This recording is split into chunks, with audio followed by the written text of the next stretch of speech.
DS atau ODGJ dalam perkembangan ketika pemulihan mereka akan mengalami pemulihan dalam hal kognitifnya, sehingga akan juga terjadi pemulihan pada perilakunya. Hal tersebut merupakan indikator bagi kemajuan atau progres yang baik bagi pemulihan ODGJ. Nah, yang sering menjadi pertanyaan kita, apakah ketika mereka dalam fase akut, apakah mereka memiliki kesadaran diri? Artinya, apakah mereka memahami bahwa mereka mengalami gangguan ataukah tidak, ya? Jadi, ini penting kita ketahui bersama agar kita tahu batasan-batasan mana antara orang-orang yang mengalami gangguan sesuai dengan grade-nya.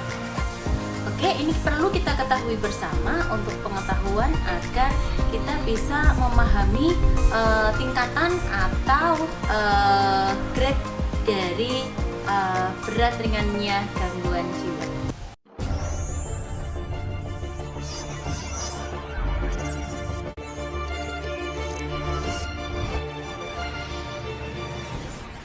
Assalamualaikum warahmatullahi wabarakatuh. Selamat siang, salam sejahtera untuk kita semua. Ketemu lagi dengan saya Siwi, psikolog dari rehabilitasi Tirta Jiwo dari Kabupaten Purworejo, Jawa Tengah, Indonesia. Ketemu lagi siang ini kita dalam bincang-bincang di mana kita akan berbagi pengalaman, berbagi informasi tentang kesehatan mental maupun upaya-upaya pemulihan gangguan jiwa yang kami lakukan di rehabilitasi Tirta Jiwo. Jadi beberapa hal yang menarik dari gangguan jiwa adalah yang sering kita butuh jawaban yang ada di benak orang-orang awam atau masyarakat, ya. Apakah ODGJ atau orang dengan skizofrenia ketika mereka kambuh, ketika mereka dalam fase akut, bahasa kesehatan mentalnya, apakah mereka memiliki kesadaran diri? Apakah mereka paham bahwa mereka memiliki gangguan? Dan apakah mereka paham bahwa dia butuh pertolongan? Nah, saat ini kita akan bincang-bincang bersama. Di sini ada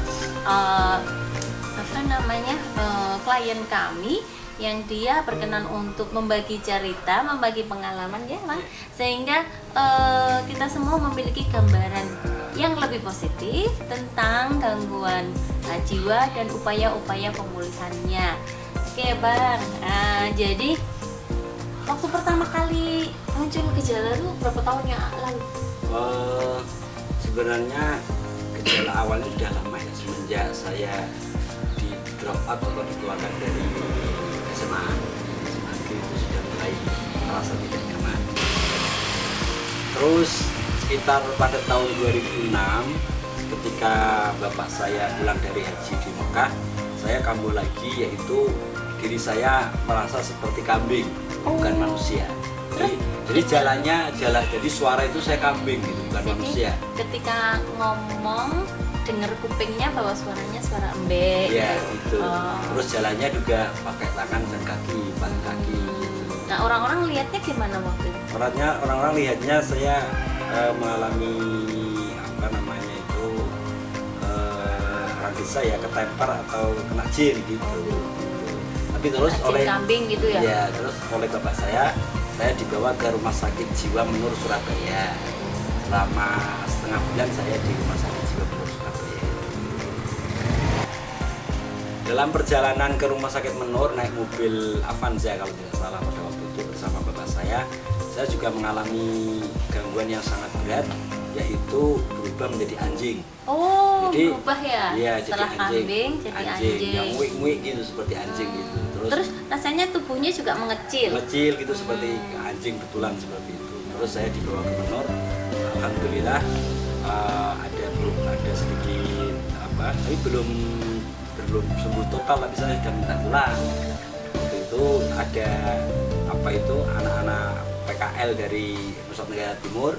Saya pinjam HP-nya, terus hubungi nomor rumah, terus diangkat oleh bapak, terus dijemput pulang.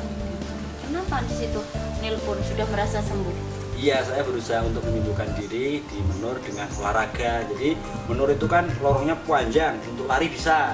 lari ke sana ke sini. Nah itu sudah merasa sehat, sudah diobati. Nah ketika merasa jadi kambing, ketika Bang Asif menjadi kambing, anjing, itu apakah ada kesadaran, oh aku ki manusia nih, aku kok merasa jadi anjing, berarti aku tidak baik-baik saja, itu perasaan itu ada nggak? Ada, tapi sangat tipis. Jadi Maksudnya? ada perlawanan, artinya kok saya bisa jadi kambing, gimana saya ini manusia seperti itu. Terus kok saya jadi anjing ini gimana, saya ingin pulih kembali seperti sedia kala. Jadi pernah nggak ngomong ke ke bapak ya, waktu di rumah pas jadi kambing itu ngomong periode seperti sadar, aku nih sakit pak, aku kok jadi kambing, itu Enggak, jadi bapak itu punya pemikiran atau logika bahwa bapak kan seorang tabib ya, seorang yang sering menyembuhkan banyak orang dan bergelut dengan dunia gaib yang sangat keras. dukun gitu? Dukun gitu ya, bahasa paranormal ya. Jadi menurut bapak, jadi apa aktivitas beliau seperti itu berefek atau membawa beban saya gitu. Biasanya bawa beban anaknya gitu. Tapi saya lawan dengan dengan bantuan dari guru-guru saya. Tapi artinya bapak di situ sudah memiliki kesadaran tentang kebutuhan pengobatan mental ya. Artinya kan bapak itu beliau pelaku pengobatan alternatif, Yeah. kan dukun. Yeah. Tapi ketika anaknya sendiri memiliki gangguan mental, dia membawa anaknya ke dokter psikiater, ke dokter jiwa ya. Jadi di sini unik sekali nih ketika si Bang Asif merasa sakit tapi tipis, jadi tidak mampu untuk bilang saya diobatkan, saya bagaimana, nggak bisa ya. Tapi si Bang Asif ini akhirnya diobatkan karena kesadaran orang tuanya ya. Terus semakin kesini ketika dikasih obat, ada perkembangan bahwa oh kemarin aku sakit, sekarang udah diobati sudah membaik, gitu ada? Iya, jadi setelah ada pengobatan dari Menur, jadi saya kambuh lagi, yaitu menerima suara-suara atau perintah-perintah. Salah satunya yaitu suara saya mau dibunuh seorang sedesa dan direncek, dibunuh dengan cara yang sangat kejam, potong-potong, suaranya kencang sekali, dibantai. Terus suara lagi, kalau kamu pengen hidup bakar rumah kamu. Itu saya bakar betulan. Jadi dulu pernah ada suara-suara yang memerintahkan saya, mendirect saya untuk membakar rumah saya. Terus karena begitu kuatnya pengaruh suara tersebut, karena besar dan kuatnya pengaruh suara tersebut, saya akhirnya beli bensin 2 liter ke tangga. Terus saya siramkan ke dinding bata rumah saya. Terus saya ambil korek, saya bakar. Ternyata nggak nyala. Jadi kebetulan alhamdulillah masih dilindungi oleh Allah Subhanahu wa taala, nggak nyala. Tahu nggak waktu itu ketika ngambil bensin bakar, wah nanti omahku kobong nih, nanti bapak ibuku tinggal di mana nih, nanti malah aku ditangkap polisi, itu kerasa nggak? Nggak ada ketakutan sama sekali, nggak ada kesadaran. Tapi kalau berkaitan dengan spiritual, itu suara yang sangat kuat, keras, bahwa saya nanti garis takdirnya suul khotimah, masuk neraka selama-lamanya. Oh. Iya, seperti itu. Kenapa Suaranya kok kuat bisa sekali. begitu? Nggak tahu itu suaranya. Suara yang saya... Padahal Bang Hasib waktu itu kan nyantri, Iya. ya, banyak tirakat, sering iya. puasa, Iya. banyak melakukan hal-hal baik, Iya. toh. Tapi ada halusinasi bahwa kamu itu besok akhir hidupnya tidak husnul khotimah, tapi masuk neraka selama-lamanya. Tidak ada sisa masuk ke surga. Nggak ada, iya. Padahal Bang Hasib tahu bahwa aku juga sholatnya bagus, ininya bagus gitu ya. Iya. Terus nggak ada kepikiran, ada sadar nggak bahwa oh mungkin suara ini nggak bener nih. Enggak, itu begini. Jadi ketika ada suara itu, kaki saya yang waktu itu nggak pakai sandal, saya itu waktu itu kan lari dari rumah. Jadi lari 10 kilo dari rumah, itu di jalanan suara itu timbulnya. Kamu garis takdirnya pasti suul khotimah atau tidak husnul khotimah dan masuk neraka selama-lamanya. Tapi ada solusi. Suara itu memberikan solusi. Jadi solusinya kamu harus menata husnul khotimah kamu ke Kiai Abdul Ghafur Lamongan gitu. Terus saya punya uang 70.000 kan waktu itu. saya mau ke Lamongan naik bis, ternyata ada suara lagi, Kiai Haji Abdul Ghafur tidak di rumah tapi sedang di Surabaya gitu. Ya nggak jadi. Nggak jadi. Ini judulnya adalah halusinasi berseri. Sambung ya. Ya jadi gitu. Terus nggak jadi ke sana. Nggak jadi ke sana. Terus kemana jadinya? Terus arah kamu iku sowan aja ke makomnya Kiai Haji Syekh Guru Said Abdurrahman, guru Jawa Timur gitu, Tuban Jawa Timur. Nah waktu itu muncul nggak kepikiran bahwa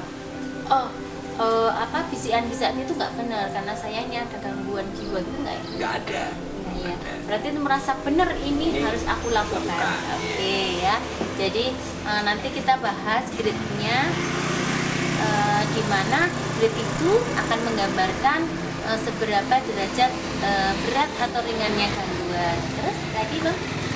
Terus waktu itu saya jalan terus menuju ke makamnya Syekh Guru itu, saya seorang said beliau, tapi udah dimakamkan di situ, terkenal seorang wali. Di tengah jalan saya ketemu Pak Lek saya, naik sepeda motor, dia mau ke Bulu, Tuban. Terus saya diboncengkan pulang, terus diserahkan ke bapak saya untuk diobati. Terus saya dibawa ke Menur itu. Jadi sudah muter-muter kemana-mana, akhirnya pulang, terus sama bapaknya dibawa ke Menur. Nah, ketika pertama datang ke Menur, Bang Hasib menolak enggak? Enggak, saya mengikuti. Kenapa mengikuti? Karena waktu itu saya memang butuh bantuan, tapi nggak tahu bantuan dari siapa atau harus kemana, nggak tahu. Terus Pokoknya manut gitu ya? manut gitu, artinya waktu datang ke Menur itu dokter jaga yang nerima itu cuma diam aja, nggak ngasih ngomong apa atau enggak, cuma nulis Dia lagi gitu. berpikir Iya. sakitnya apa, Iya. obatnya Iya. apa. Orangnya lodos gundul seperti agen Mossad. Seperti agen Mossad Israel, kejam orangnya. Enggak tampilannya. Iya. Orang profesional kan gitu. Iya, dia Fokus kepada fokus. pekerjaan. Iya. Ya, terus waktu di sana mulai nginap, dikasih obat, Ya, mulai iya. membaik kondisinya. Terus pelatihan itu mulai sadar nggak bahwa iya ternyata aku kemarin ada gangguan, sekarang dia iya, sembuh. baru sadar. Nah itu ya poin kedua, bahwa kondisinya membaik sehingga menyadari, mulai timbul kesadarannya. Kan Terus, ada dua sisi, saya pasien, ada dokter yang mengobati, ada perawat yang merawat. Jadi melihat dunia lain gitu. Kalau sendirian kan jalan sendiri seperti main bola sendirian. Iya. nggak ada informasi, Masih tidak ada nggak yang ada. membimbing, Iya. tidak ada yang mengarahkan. Iya. Betul memang ketika kondisi kejiwaan sedang tidak baik-baik saja, artinya ada gangguan, memang kita membutuhkan orang lain untuk membantu kita untuk kondisinya membaik ya. Terus setelah itu sembuh, membaik. Ya belum Terus sembuh. pulang? Belum pulang. Terus pulang. Oh pulang. Terus sakit lagi terus dibawa ke Semarang, rumah sakit Gunda Mino. Oh Gunda Mino Semarang, RSI Gunda Mino Semarang. Kalau di sana rumah sakitnya bagus sekali, tidur sekamar satu orang gitu. Terus saya di sana itu punya kenalan cewek praktek dari Uli Sula, namanya Nurwinda. Selamat siang Nurwinda. Nah ini apakah Nurwinda menonton kita? Ada salam dari Bang Hasib.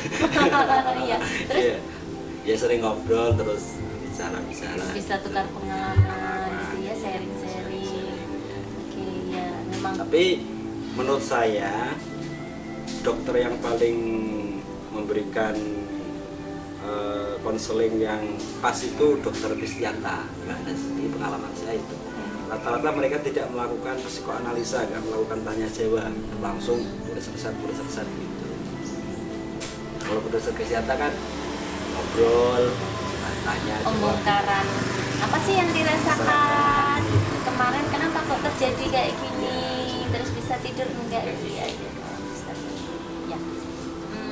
Tapi jangan salah Bang, ada beberapa gambaran klinis atau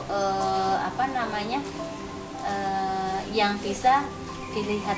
Iya. Jadi saking beliaunya itu ekspor pengalaman di bidangnya, dia bisa melihat karena mereka kan sudah terspesifikasi nih, memang menangani jiwa dan yang di hadapan mereka orang jiwa, jadi dia langsung oh ya connect dengan kamus-kamus di kepalanya, oh ini gini gitu ya. Jadi memang ada tipe yang beliau memang melengkapi dengan pertanyaan, ada yang tidak bisa menyimpulkan gitu. Tapi secara umum semua pelaku medis, artinya di sini kita ngobrol dokter spesialis atau psikolog atau siapapun yang dia dalam bidang medis pasti memiliki standar medis, standar profesinya masing-masing. Nah, terus gimana nih setelah di Gondo Aminoto? Ya terus saya dibawa kemarin sekitar 5 tahun yang lalu, 6 tahun yang lalu saya dibawa adik saya ke balai pengobatan di Duren Sawit, namanya Abu Albani Center, Jakarta. Jauh banget ya? Jauh, iya. Oh, jadi dari Menur berapa tahun di Menur? Setengah bulan. Itu mungkin pas gaduh gelisah ya, pas kambuh-kambuhnya ya. Itu pertama kali kambuh itu? Apa dulu pernah? Belum. Kali itu kamu oh itu onsetnya ya, berarti mulainya gejala keluhan, gejala dan gangguan. Terus akhirnya ke Gondo Aminoto itu berapa lama? Sekitar 1 bulan. Oh 1 bulan. Terus pulang di rumah masih belum membaik. Obatnya nggak diminum? Nggak dibawain obat sih. Masa sih ya? Enggak dibawa. Menurut nggak bawa. Gondo Aminoto enggak. Terus dari Gondo Aminoto di rumah, terus dibawa ke Duren Sawit. Itu juga ada psikiaternya? Ada dokter spesialis jiwa ada, terus akupuntur ada, bekam ada, terus pijat kotok ada, terus apa itu akupuntur itu ada. Tapi dokternya juga sama, dia hipnoterapi. Dia datang pakai peci, dokternya datang pakai mobil, diem menunduk ke bawah, ada asistennya nyerai obat, dibuka, dimasukkan ke jarum suntik, disuntik gitu aja. Kita seperti kambing. Mungkin waktu itu sebetulnya dokternya ngomong, tapi karena si Bang Hasib ini kan lagi hilang nih, datang lagi, hilang nih, datang lagi, jadi ngelihatnya pas meneng wainya, diem aja, padahal nggak mungkin. Jadi mungkin status kesadarannya kan nggak penuh ya, jadi yang teringat terserap adalah oh diam aja, suruh suntik jebret terus masukin ini loh, terus ngantuk gitu habis itu. Ngantuk. Emang ngamuk waktu itu? Enggak, adik saya yang ngatur. Jadi saya katanya mau dibawa ke rumah adik saya yang cewek di Bekasi, terus ternyata dari sampai tiba di Jakarta dibawa ke Duren Sawit ke Abu Albani Center. Halo Pak Haji Abu Albani, Ustaz Haji Albani, selamat siang. Saya jadi alumni sekali-kali itu kalau bawa istri sadarnya tolong dibuka. Jangan ya. Pakai sadar ya. Oh istri iya. Tapi kalau ini yang terakhir, kalau di Purworejo, ya. Habis dari Duren Sawit pulang. Masih oleng-oleng gitu. Ya. Kenapa bisa masuk ke Tirto Jiwo? Jadi awalnya saya karena ada gesekan sama adik saya, biasa tradisi Jakarta itu nggak boleh ada tumpang, tidak ada tumpang penumpang. Ini saya kan hidup numpang di rumah adik saya namanya Ufatul Fuada. Tradisi Jakarta kan nafsi-nafsi atau individual ya. Jadi saya urusan saya sendiri, kamu urusan saya sendiri. Terus adik saya nggak nyaman, terus dia manggil siapa tadi ipar saya nggak nyaman, terus dia manggil pamannya bawa mobil, saya diajak jalan-jalan sampai ke Masjid Agung Purworejo. Jauh banget jalan-jalannya. Iya. Jalan-jalan kok 12 jam kan? 12 jam. Terus di Masjid Agung Purworejo ketemu Pak Bowo. Pak Bowo ini ketemu Pak Bowo di dalam masjid. Iya. Ngobrol-ngobrol. Oh, itu direkturnya Tirto Jiwo. Ya, berarti terus, Tuhan yang menemukan itu. Menemukan. Alhamdulillah ketemu Pak Bowo, terus gimana mampir nanti ke rumah saya gitu. Pikir ke rumah beliau, ternyata di panti Tirto Jiwo. Seperti itu. Ternyata saya melihat Tirto Jiwo suasananya seperti di Pesujudan Sunan Bonang Lasem. Jadi saya suka. Terus sama Pak Bowo, kamu tinggal di sini saja. Nanti saya komunikasikan dengan Pak Gunawan, itu pemilik Tirto Jiwo. Terus saya betah di situ, terus sama Pak Le paman dari adik ipar saya kebetulan saya tinggal di Kertojiwo. Jadi cocoknya apa? Kertojiwo itu adem terus apa? perbukitan, airnya melimpah gitu ya. Terus Suasana bisanya enak tidur, makan, merokok ya. Jadi sering diajari keterampilan juga ya. Artinya kan Kertojiwo memang konsepnya adalah pemulihan dalam suatu rehabilitasi yang nuansanya adalah home atau benar-benar seperti rumah sendiri, sehingga diharapkan di sana kliennya nyaman dan betah, walaupun kalau dikasih pilihan tetap pengen pulang ya. Kalau saya udah enggak, kalau saya udah betah di Purworejo. Ya, oke. Berarti kan gini ya Bang, jadi pada awal ketika kondisi kambuh itu tidak ingat ya bahwa aku ini sakit, aku enggak ada kesadaran, enggak ada. Kan orang sakit kan nggak sadar kalau dia sakit. Iya, kan yang tahu dokter ini kamu sakit gitu. Kamu nggak sakit. Ya. Oke, jadi ulasannya adalah dari kondisi tersebut begini ya. Jadi seseorang ketika mereka mengalami gangguan mental atau gangguan kejiwaan, itu kondisi yang paling berat ya adalah di grade pertama, yaitu dia tidak menyadari bahwa dirinya tidak memiliki bahwa dirinya mengalami gangguan, tapi dia tidak menyadarinya dan dia tidak merasa butuh untuk pertolongan. Jadi mereka tidak tahu cara menyampaikannya ya. Itu jadi kambing ya udah jadi kambing aja gitu ya, kok enggak terus mikir aku ini manusia kok jadi kambing, aku ditolong dong, enggak ya. Jadi itu grade yang paling berat ya, artinya di sini dia tidak menyadari, dia tidak membutuhkan pertolongan juga, pengobatan, dan dia tidak bisa menceritakan kepada orang lain. Setelah kondisi yang lebih baik dari itu, yang grade kedua adalah dia menyadari bahwa dirinya memiliki gangguan, bahwa dirinya tidak baik-baik saja, tapi dia menyangkal, ada penyangkalan, artinya belum sepenuhnya menyadari, jadi masih dalam tahap denial ya. Jadi di sini orang tersebut tahu dirinya memiliki gangguan, tetapi karena dia ada penyangkalan, jadi dia tidak merasa membutuhkan pertolongan ya. Jadi di sini pun dia biasanya tidak mengkomunikasikannya kepada orang lain. Terus yang grade selanjutnya adalah orang tersebut mengetahui bahwa dirinya mengalami gangguan, dia tidak nyaman, dia mengkomunikasikan bahwa dia memiliki keluhan karena dia membutuhkan pertolongan, dan dia bersedia diajak untuk berobat ya. Nah, grade yang paling baik dari kondisi ini, mereka memiliki kesadaran dan mereka kooperatif terhadap keputusan-keputusan untuk intervensi terhadap kesehatan mentalnya ya. Jadi di sini kondisi yang dialami oleh teman kita ini adalah beliaunya waktu itu merasa bahwa dia berubah.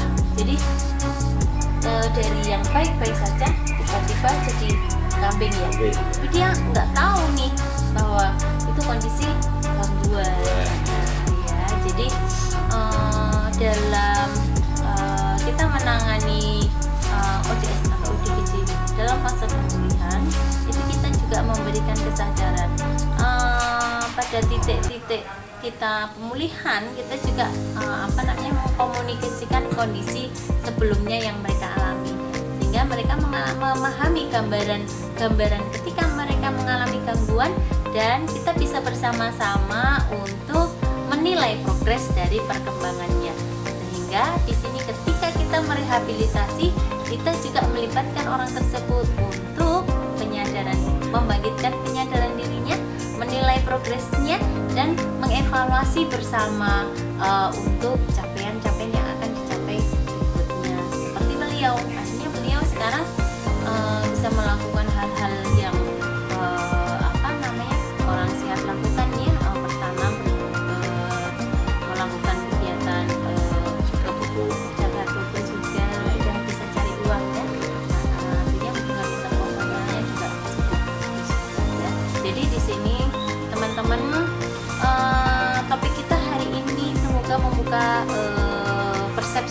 baik bagi Anda sekalian bahwa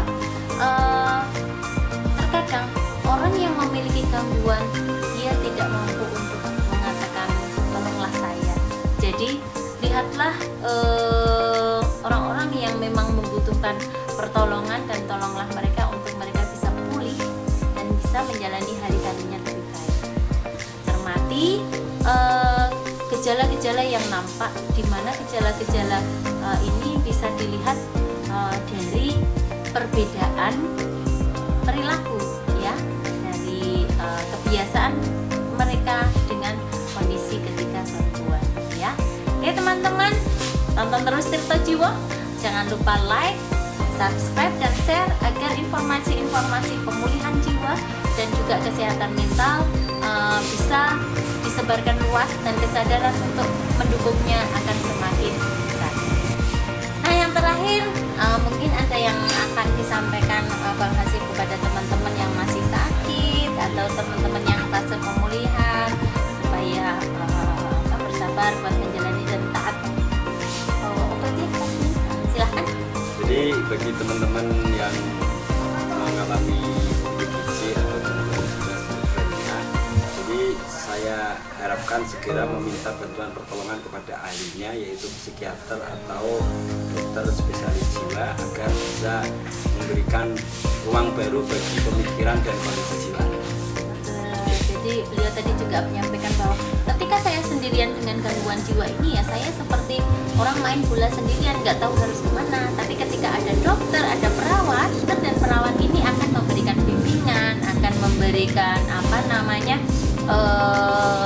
saran-saran, dan juga penting adalah beliau akan memberikan feedback atau umpan balik sehingga Anda tidak merasa sendirian dan merasa dikuatkan.